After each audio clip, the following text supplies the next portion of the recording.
লুকমার বিনিময়ে এক একটা জান্নাতের নিয়ামত পেটের ভিতরে ঢুকবো, আর এই বান্দা পেটে যতক্ষণ এই লুকমাগুলা থাকবো প্রত্যেকটা লুকমা নেক আমলের উপর কাজ করার সহযোগী হবে। সুবহানাল্লাহ।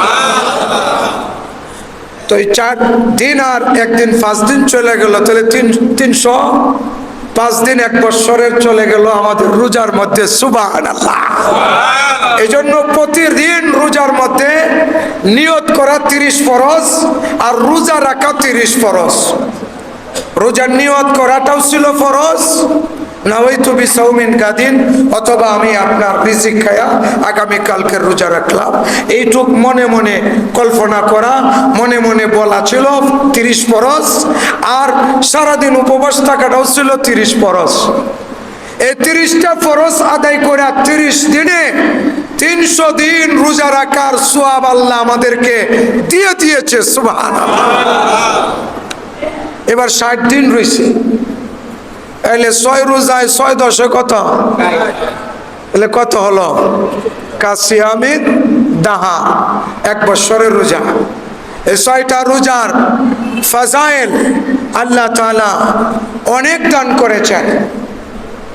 আল্লাহর রাসূলের কাছে একজন সাহাবী আসছে, আয়েশা বলে, রাসূলুল্লাহ আপনি আমার মেয়েটার বিবাহের ব্যবস্থা করে দেন। আল্লাহর রাসূলকে অভিভাবক বানা মেয়ের বিবাহের জন্য বললেন।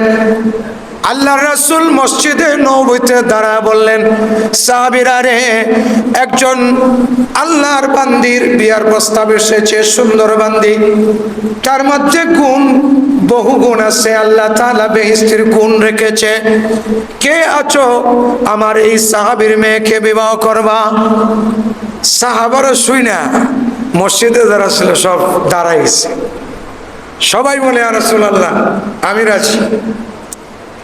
আল্লাহ রাসূল বলেন, বিবাহ করার জন্য 3টা শর্ত আছে। 3টা শর্ত যদি আদায় করতে পারো তাহলে বিবাহ দেওয়া হবে। সাহাবীদের মধ্যে সবাই আগ্রহের সাথে জানতে